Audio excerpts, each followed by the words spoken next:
শোনো না, কি করছো কি তুমি? কি আশ্চর্য! তুমি উপরে উঠলে কেন? নামো, তাড়াতাড়ি নিচে নামো। আচ্ছা তুমি কি মানে তুমি বাইরে থেকে এসো, পুজো দেখো, তুমি এসবের মধ্যে কেন ঢুকছো? তুমি জানো না যে এ বাড়িতে দেবীর হস্তে অস্ত্র অর্পণ করতে পারে একমাত্র বাড়ির বউয়েরা? এটাই নিয়ম এ বাড়ির। হ্যাঁ বুঝলাম, কিন্তু অ্যাকচুয়ালি রেম আন্টি তো ইনজার্ড, তাই আমি আর কি we can do one thing.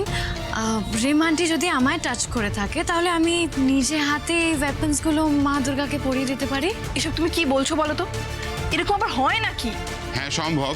আমার মনে হয় দেরি না করে এই নিয়ম পালন করাই ভালো। সম্ভব?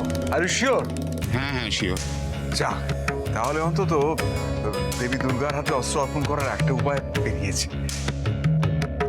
মা জননী, আপনি বরং ওনাকে ছুঁয়ে থাকুন।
তোমার সাথে একটু কথা আছে, ওদিকে চলো।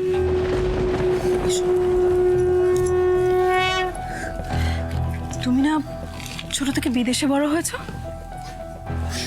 হ্যাঁ হয়েছি তো। I am born and raised in Denmark. তো যখন এত বছর বিদেশে থেকেছো, তাহলে এত পুজোর নিয়ম জানো কি করে তুমি? আমি এক জায়গায় পড়েছিলাম গো। কি পড়েছো? পড়েছিলাম যে মানে বলো দুর্গা মায়ের কি? আরে বলো দুর্গা মায়ের কি? বাহ ভাই, বাহ ভাই, বাহ ভাই, তোর কাছ থেকে এটাই এক্সপেক্টেড ছিল। কি তুই না আমাদের বুঝুন ফ্রেন্ড। জাস্ট কয়েকটা দিনের জন্য আমরা কলকাতায় ছিলাম না,